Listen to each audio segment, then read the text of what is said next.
Olá, olá pessoal, sejam muito bem-vindos à nossa terceira aula de resolução de questão. Uma aula que faz complemento à aula divulgada na segunda-feira, que tratamos sobre conflito aparente de normas e interpretação da lei penal. Meu nome é Moacir Neto, sou delegado da Polícia Civil de Minas Gerais já há 12 anos e acompanho vocês aqui nesse projeto de ver todo o direito penal, principalmente a parte geral, de forma sistematizada, de forma tranquila e com a densidade que o seu concurso requer. Então, mais uma vez, eu te convido a se inscrever aqui no canal, ativar as notificações, deixar o seu comentário com alguma dúvida que tenha ficado para eu poder sanar, seja nas respostas, seja fazendo um vídeo, enfim, de qualquer outra forma. E convido vocês também a compartilhar esse conteúdo com algum colega, algum amigo que também esteja nessa mesma caminhada de concursos públicos. Então, sem mais delongas, vamos para a nossa resolução de questão.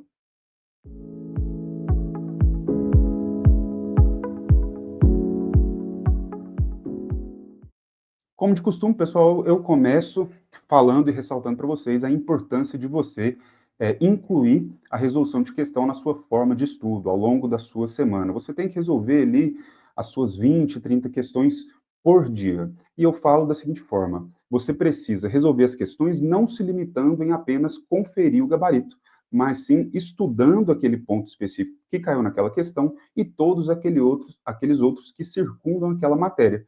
Assim, você revisita os conteúdos que já foram vistos, que já foram estudados, e também, de certa forma, aprende, tá certo? Então, aqui eu separei 10 questões, principalmente de concursos recentes, que tratam especificamente da matéria vista até o momento. Não apenas lei penal no tempo, conflito aparente de normas, e essa aula de segunda-feira, né? Conflito aparente de normas e interpretação da lei penal, mas também aquelas partes introdutórias, noções introdutórias e também algumas de princípio. Afinal de contas, o estudo para concurso ele deve ser sistematizado de forma a você sempre revisitar aquele conteúdo estudado. Afinal de contas, nós sabemos que você começa a esquecer aquele conteúdo estudado já no dia seguinte, e se você não for revisitando, não for rememorando, aquilo vai caindo no esquecimento. Então, vamos seguindo aqui, vamos começar com a nossa questão de número 1, questão que caiu no concurso para auditor da Controladoria Geral do Município, de BH, recente agora em 2024. Quanto ao conflito aparente de normas, analise as disposições a seguir. Primeira assertiva. O princípio da especialidade determina que o tipo penal específico prevalece sobre o tipo penal de caráter geral. É exatamente o que o princípio da especialidade faz, né? Fala. Ele diz o seguinte, olha, se tem dois tipos que aparentemente estão em conflitos, você vai aplicar aquele que traz a norma geral mais os elementos especializantes. E aí temos como exemplo o homicídio e o infanticídio. O infanticídio é um tipo especial em relação ao tipo geral de homicídio. Então a assertiva está correta. Segunda assertiva, o princípio da consunção implica na absorção de um delito por outro. Até aí tudo bem. Não sendo aplicável aos casos de crime progressivo, crime complexo, progressão criminosa, fato posterior não punível e fato anterior não punível. Ele só escorregou ao falar que não é aplicável. De fato, o princípio da consunção é aplicado justamente a esses fatos. O crime progressivo, que é aquele crime que está no curso normal de desenrolar daquela ação, como exemplo, a lesão corporal e o homicídio. Então, se você pratica um homicídio, antes de você ceifar a vida da pessoa, você atingiu a integridade física dela. E você não vai responder pelos dois crimes em concurso. O crime de homicídio vai absorver o crime de lesão corporal. Essa é o crime progressivo. A progressão criminosa é quando há uma substituição no dolo do agente. O agente inicialmente queria ferir e foi lá e realmente conseguiu ferir a integridade física da vítima. Passado aquele primeiro momento, ele opta, então, por avançar e agora, já com o dolo de matar, age e chega a completar a sua conduta. Então, ele também, de fato, não responde por dois crimes, apenas pelo homicídio, que vai ser absorvido, que vai absorver, aliás, o crime de lesão corporal. Em seguida, temos os crimes complexos. Crimes complexos são aqueles que ofendem mais de um bem jurídico, a exemplo do latrocínio, que ofende tanto o patrimônio quanto a vida. E aí ele fala de fato posterior não punível e fato anterior não punível. Na aula passada, nós citamos dois exemplos específicos, né? De fato anterior não punível, nós citamos a invasão de domicílio com o furto, né, o furto em residência, e como fato posterior não punível, nós citamos aquele indivíduo que subtrai um veículo e depois ele o danifica. Então, como ele já exauriu a sua conduta, né, já consumou aquela sua conduta de furto, o exaurimento com a danificação, o dano promovido ao bem, ele também fica absorvido pelo crime de furto. Então, são casos, de fato, de aplicação desse princípio. E a terceira assertiva, os requisitos do conflito aparente de normas são os seguintes: pluralidade de condutas, relevância causal das condutas e âmbito subjetivo entre agentes. Aí ele faz aqui uma confusão entre conflito aparente de normas e concurso de agentes. Nós não vamos nem nos debruçar sobre ela, também está assertiva errada. E aí ficou verdadeiro, falso e falso. Questão número 2, pessoal, da Defensoria Pública de Minas Gerais, cargo de defensor, concurso agora de 2023. O direito positivo não esgota a ciência penal. O direito positivo é aquele direito posto, né? São as normas efetivamente legisladas, por assim dizer. Dessa maneira, considerando a principiologia do direito penal, assinale a alternativa incorreta. Então, ele quer a incorreta.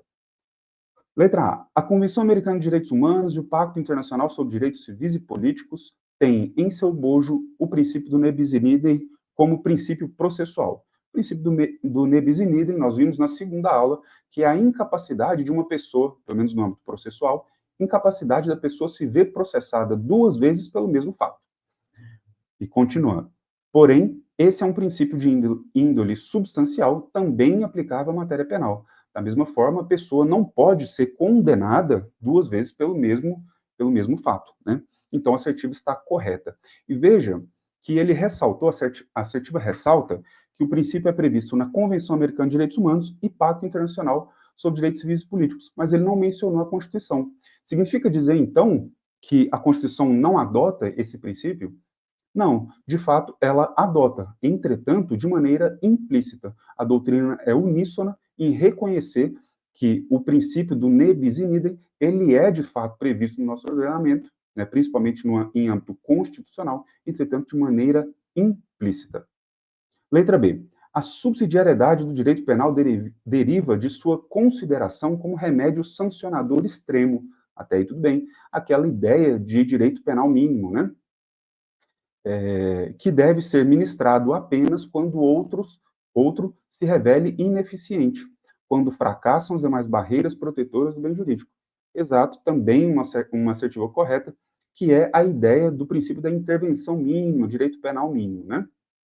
Seguimos aqui, letra C. A doutrina trabalhou e a jurisprudência acolheu diversos casos de possíveis incidências do princípio da adequação social, como a perfuração de orelhas de crianças para colocação de brincos e a venda de bebida alcoólica a menores de idade em localidades afastadas dos grandes centros. Olha, a primeira parte da assertiva a gente pode até considerar como correta, né? Que você não tipificaria essa conduta baseada na adequação social. Até aí tudo bem. Agora, a gente falar que houve um reconhecimento, tanto pela doutrina quanto pela jurisprudência, que o crime de oferecer bebida alcoólica para menores de idade não foi de certa forma, deixa de ser aplicado, principalmente quando em localidades afastadas de grandes centros urbanos, aí realmente, se você porventura errou essa questão por esse fato, você está vivendo aí realmente em outro mundo, né? Porque pô, não dá para reconhecer isso como correto.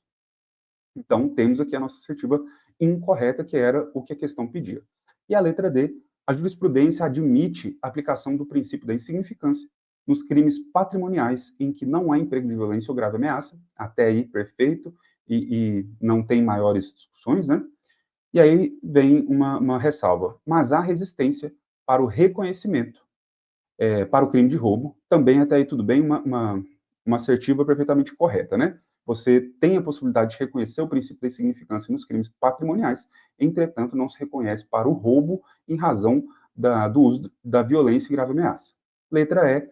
Há precedentes nos tribunais superiores reconhecendo a aplicação do princípio da insignificância, mesmo que a vida pregressa do indivíduo denote reincidência criminal. Pessoal, vamos falar um pouquinho sobre essa assertiva.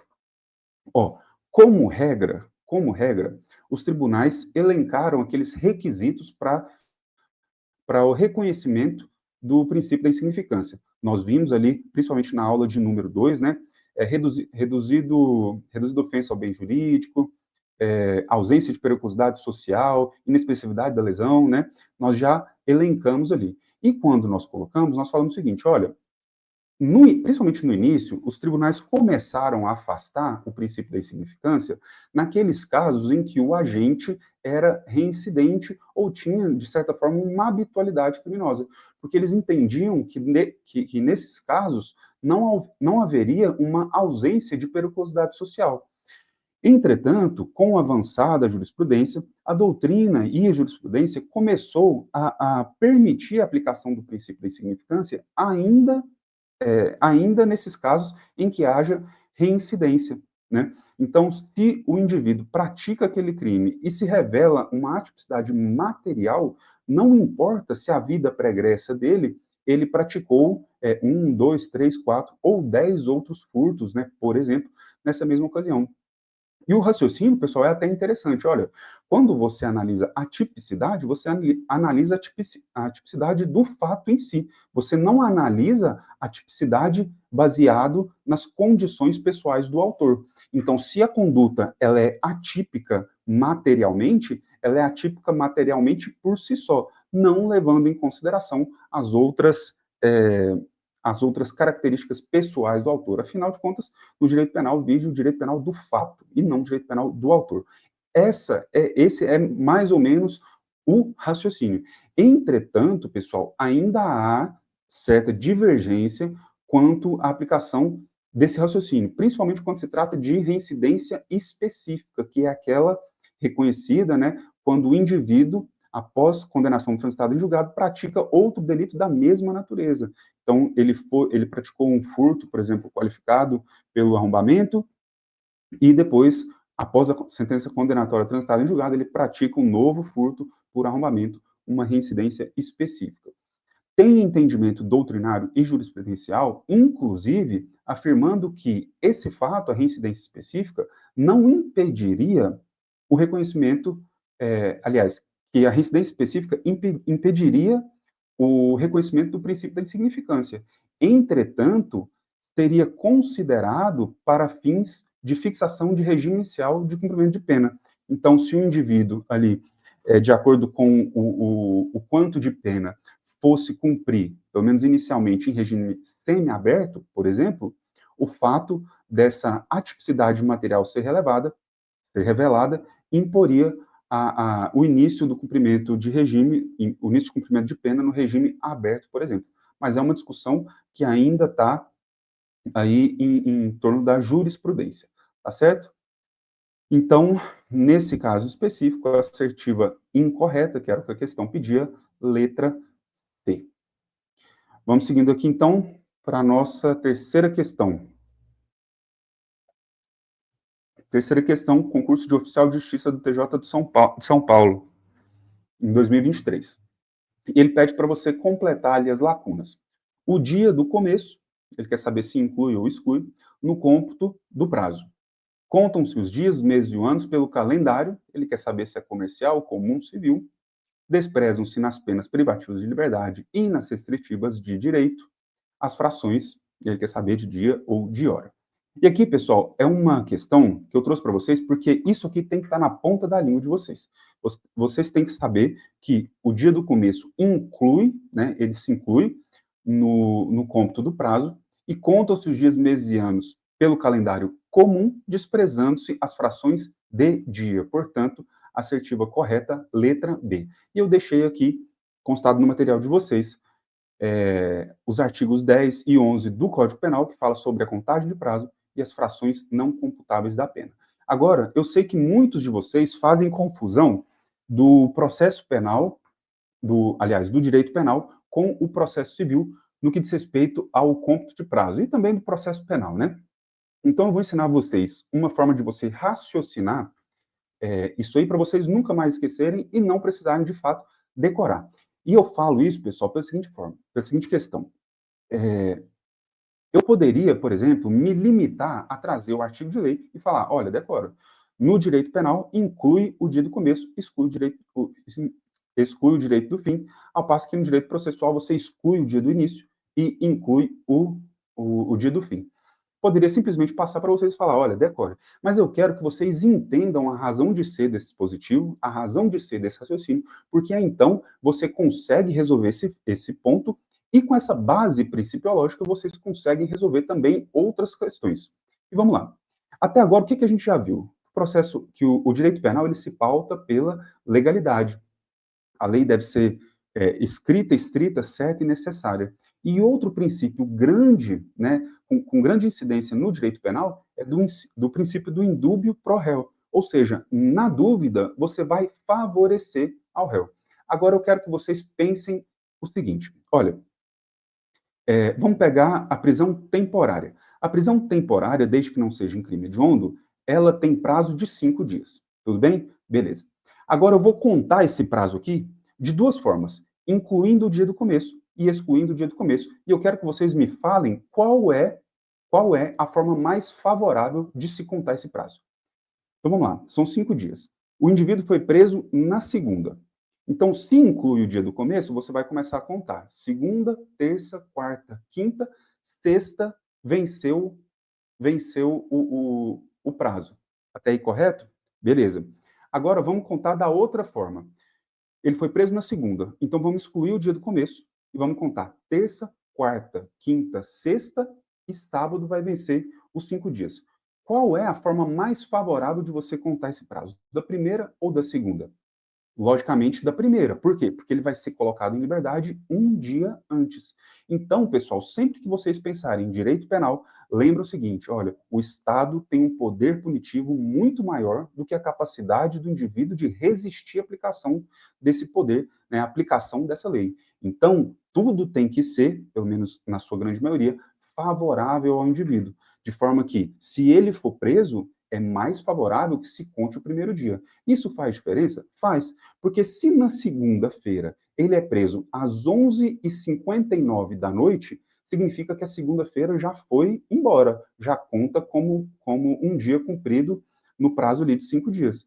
Da mesma forma, se essa mesma prisão for cumprida às 6 horas da manhã da segunda-feira, também vai contar como o primeiro dia do prazo. Até aí, beleza? Então, uma forma de vocês raciocinarem em cima disso e que não vão mais esquecer, eu tenho absoluta certeza. Vamos voltar aqui para a nossa questão de número 4. Essa questão aqui caiu na prova da Polícia Técnico-Científica de Goiás, o cargo de perito. Então, vamos lá. No que se refere ao conflito aparente de normas, há um princípio que evita o bis in idem apenar o mesmo fato duas vezes, determinando a prevalência de uma norma em comparação com a geral. Pessoal, fiquem bastante atentos. Quando eles falam, né, desses conflitos aparentes de norma e usam o termo geral, específico, fiquem atentos a um determinado tipo de princípio e vocês vão logo ver. Pode ser estabelecido em abstrato, enquanto os outros princípios, aliás, pode ser estabelecido em abstrato, enquanto os outros princípios exigem um confronto em concreto das leis que definem o mesmo fato. Até aí tudo bem. Nesse sentido, quanto à relação dos tipos penais em abstrato, o tipo penal que prevê o feminicídio deriva do tipo penal básico denominado homicídio. O princípio que rege a relação apresentada é o da especialidade. Nós já vimos aqui. Só um adendo aqui. Por que ele fala que pode ser estabelecido em abstrato? Porque, abstratamente pensando, independente do que aconteceu no caso concreto, você sabe que o feminicídio, aliás, ele usa o exemplo do feminicídio, né? Mas vamos pensar que, por exemplo, o infanticídio, né? Abstratamente, tanto infanticídio quanto feminicídio, você já vê que é uma especialização do crime de homicídio, independente do fato concreto. Ao passo que, por exemplo, para a aplicação do princípio da consunção, por exemplo, você precisa analisar o fato concreto para saber se aquele crime vai ser absorvido ou não. E vamos lembrar aqui, pessoal, uma jurisprudência que cai recorrentemente em prova quando fala de duas espécies de crime, que é o crime de falso, né, falsidade documental, e o crime de estelionato. Então, o STJ tem entendimento sumulado de que quando o falso se exaure no estelionato, é por este absorvido. O que quer dizer com isso? Que se o indivíduo ele falsifica um documento única e exclusivamente para praticar o delito de estelionato, aquela falsidade documental vai ser absorvida pelo estelionato. e o indivíduo vai responder apenas pelo estelionato, tá certo? E não pelos dois crimes em concurso. Então, o gabarito dessa questão, letra C, princípio da especialidade. Vamos lá, questão número 5, caiu no concurso para procurador jurídico da cidade de Natal, no Rio Grande do Norte, em 2023. São formas de interpretação da lei penal quanto ao sujeito. Pessoal, só relembrando aqui, quando a gente falou de interpretação, nós falamos o seguinte: a interpretação precisa do sujeito que vai interpretar, do modo como ele vai fazer e o resultado que vai ter desse processo de interpretação. E aí vimos que a classificação é a seguinte: quanto ao sujeito, temos a doutrinária, a legislativa ou autêntica e a jurisprudencial. Quanto ao meio, nós temos aliás, quanto ao resultado, né, nós temos a declaratória ou declarativa, a extensiva e a restritiva, né? E vimos aqui quanto aos sujeitos, falamos, e quanto ao sujeito, a questão pediu quanto ao sujeito, né? Isso, quanto ao sujeito. Então, como nós vimos aqui, quanto ao sujeito é a doutrinária, a legislativa ou autêntica e a jurisprudencial. E a alternativa que conjuga essas opções é a letra B, né? Beleza.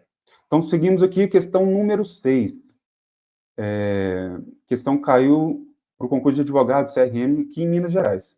Acerca da interpretação da lei penal, assinale a alternativa correta. Pede para você assinalar a alternativa correta. Vamos lá. Letra A.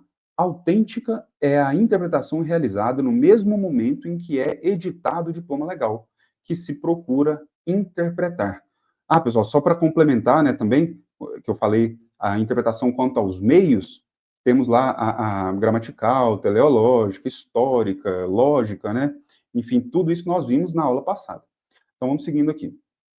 A autêntica interpretação é realizada no mesmo momento em que é editado o diploma legal, que se procura interpretar. Pessoal, ele falou de uma espécie da interpretação autêntica, nós falamos na aula passada também, que é a autêntica contextual. Então, essa assertiva, ela está equivocada, porque não traz a definição de interpretação autêntica, tá? Quando a mesma lei, né, quando há um dispositivo normativo na mesma lei que foi editada, explicando aquele outro dispositivo, como, por exemplo, o artigo 327 do Código Penal, explicando o que é servidor público para fins penais, nós temos uma interpretação autêntica contextual. Diferentemente, se um outro diploma normativo, né, viesse aqui a interpretar, a dar a interpretação. Se essa definição de funcionário público, por exemplo, viesse em um decreto ou, vamos pensar em uma lei posterior, por exemplo, seria uma interpretação autêntica posterior. A doutrina costuma fazer essa distinção, então nós vamos considerar essa assertiva aqui, essa alternativa como errada. Letra B. Na interpretação literal, o intérprete busca alcançar a finalidade da lei, aquilo que se destina a regular. A alternativa correta, aliás, a alternativa errada também, porque a interpretação literal é aquela que leva à literalidade da norma, o próprio nome já diz, e a finalidade é a interpretação teleológica. Letra C. Com a interpretação histórica, o exegeta, né, aquela pessoa que está promovendo a interpretação, analisa o dispositivo legal no sistema no qual ele está contido, e não de forma isolada. Essa aí, pessoal, é a interpretação sistemática, que leva em consideração o sistema como um todo, o sistema normativo. Alternativa D. Por meio da interpretação progressiva, o intérprete traduz os tipos penais de acordo com a realidade atual, ou seja, os elementos dos tipos penais que anteriormente tinham determinada interpretação e agora, no momento atual, passam a ser entendidos de forma diferente, por causa da evolução ou progressão pela qual passa naturalmente a sociedade. Beleza, assertiva considerada correta. Por quê? A interpretação progressiva é justamente essa. Com o passar do tempo, você vai dando outra interpretação para aquele determinado signo, né? Signo linguístico. E o exemplo clássico é a questão do documento. O crime de falsidade documental, há 20 anos atrás, tinha como documento como um determinado parâmetro. Ao passo que hoje, por exemplo, né, aqui no ano de 2024, nós sabemos que existem documentos que sequer existem no meio físico, o que era inconcebível há 30, 40, 50 anos atrás. Então vejam vocês que se trata de uma interpretação progressiva do que se considera documento para fins de tipificação penal. Então, alternativa correta. E letra E, ocorre a interpretação restritiva quando, para que se possa conhecer a exata amplitude da lei, o intérprete necessita alargar seu alcance. Pessoal, aí o próprio português já salva a gente aqui, né? Não é restritivo e sim extensiva. Aí tá bem tranquilo, assertiva correta, letra D, né? Só vendo aqui se está correto o nome do concurso, beleza.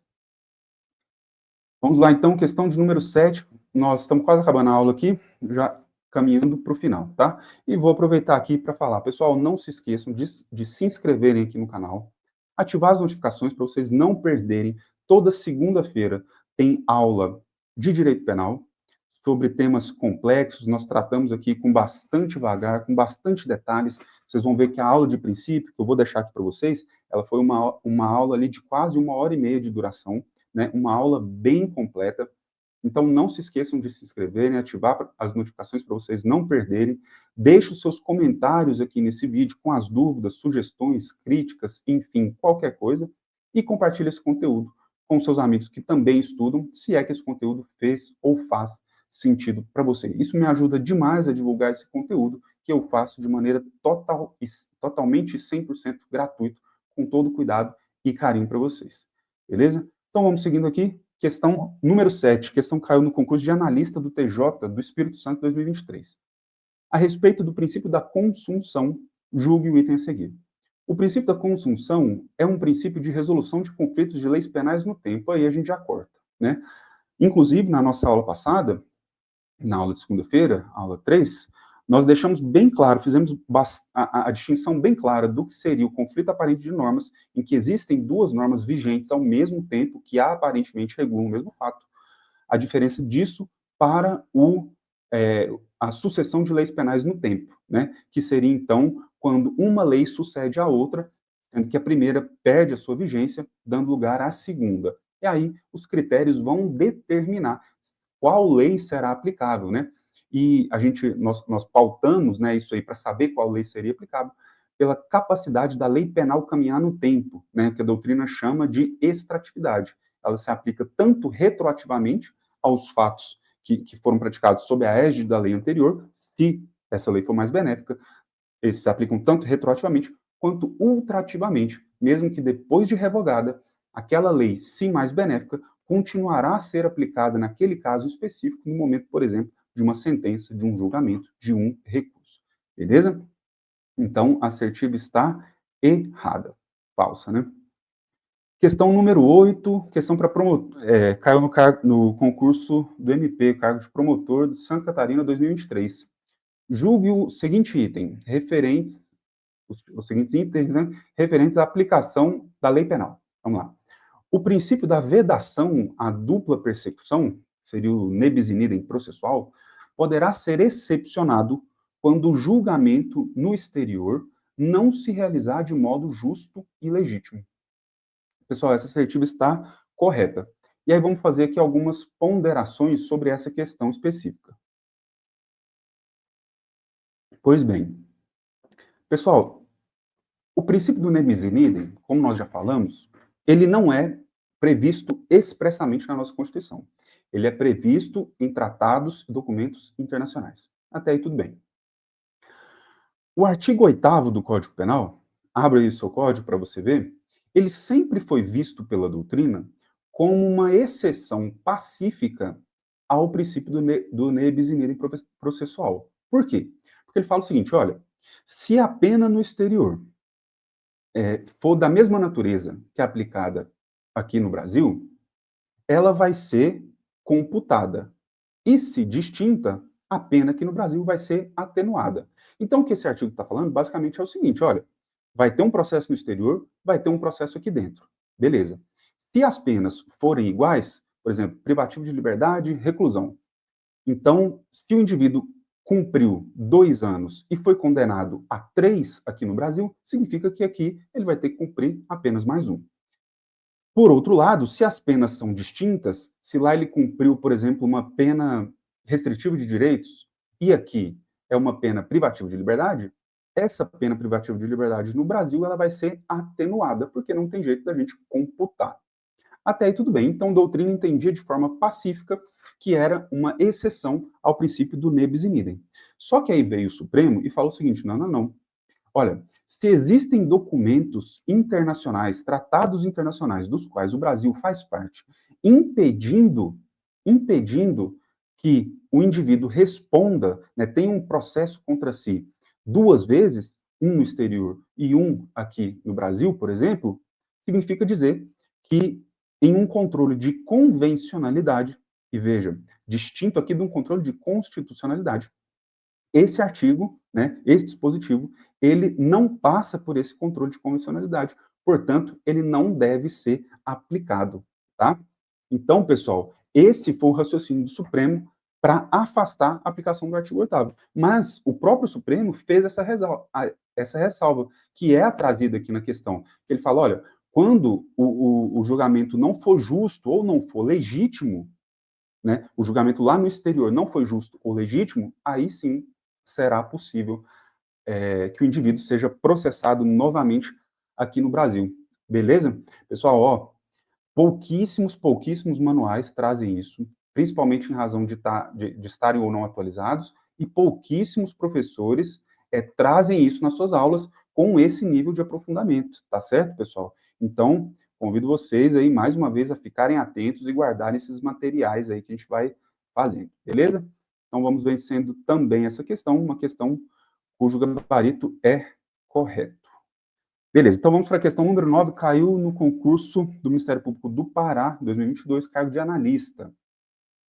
Acerca da interpretação da lei penal, essa é a afirmativa correta. Letra A, quanto aos meios, a interpretação da lei penal pode ser legislativa, científica ou judicial. Pessoal, nós já vimos que aí é uma classificação quanto ao sujeito, né? Quanto aos meios, é a interpretação literal, sistemática, histórica, lógica, enfim. Letra B. Pode-se entender a interpretação analógica como uma espécie do gênero interpretação extensiva. Beleza, pessoal. Essa é a assertiva correta. Vamos só ver as outras, depois a gente testa alguns comentários. Letra C. A analogia, modalidade de interpretação, aí a gente já rechaça também, né? Por quê? Na aula passada nós vimos, olha, interpretação analógica é diferente de analogia. Interpretação analógica é uma interpretação intralegem, quando existe uma lei regulando aquele caso concreto. É formas casuísticas seguidas por uma generalidade, uma fórmula geral, né? Então, citamos, inclusive, o exemplo do homicídio qualificado. Já a analogia se aplica, né? Nós temos aí o uso da analogia quando não há lei regulando aquele caso específico.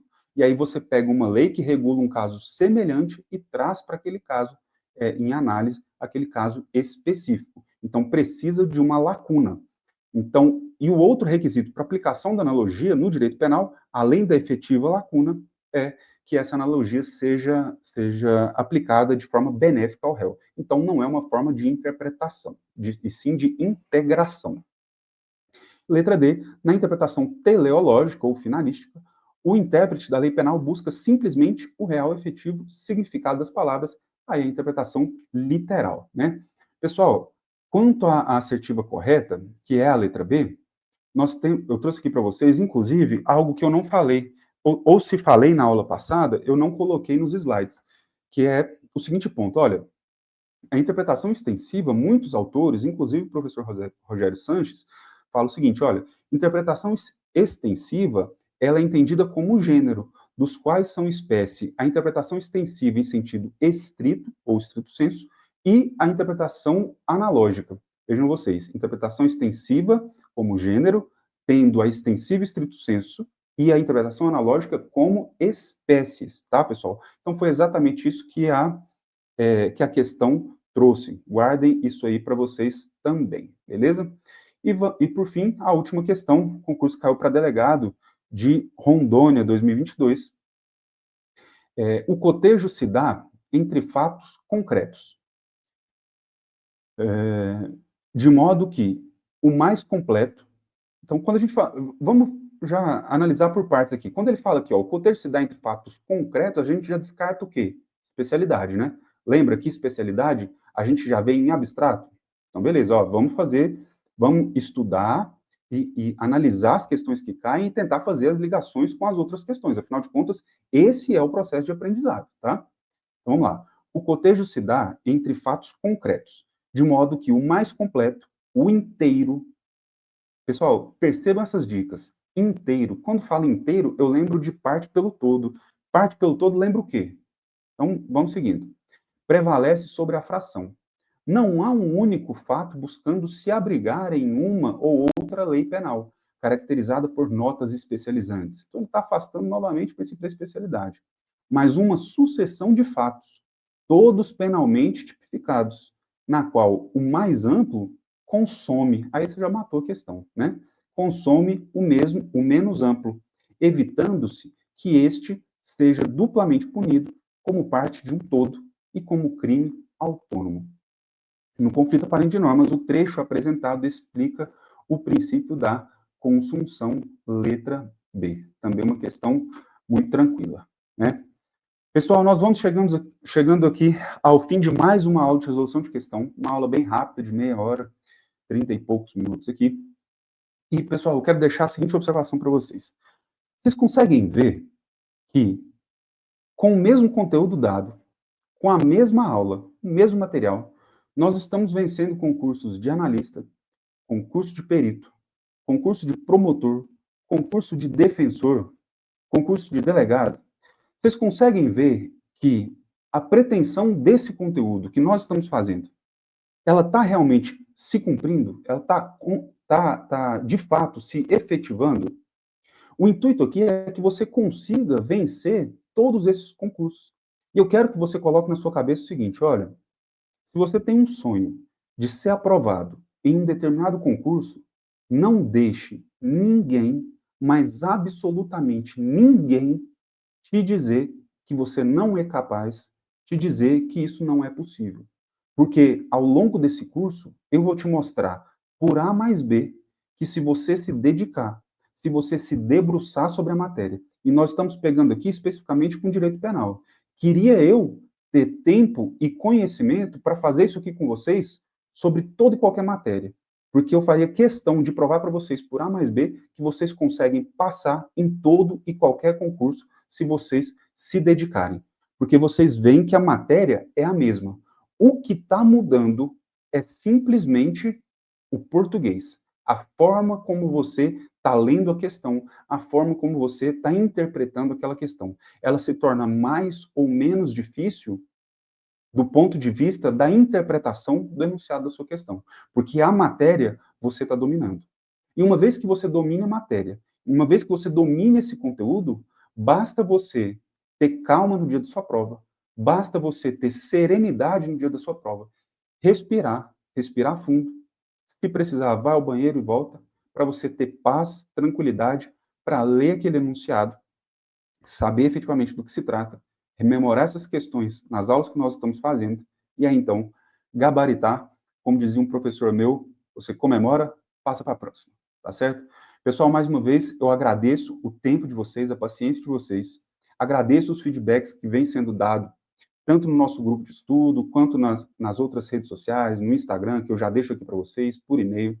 Convido vocês novamente a se inscreverem aqui no canal, a seguirem, ativar as notificações para não perder, né, de fato, nenhum conteúdo, nenhuma aula, que todas elas são feitas com muito carinho, com muita dedicação para vocês.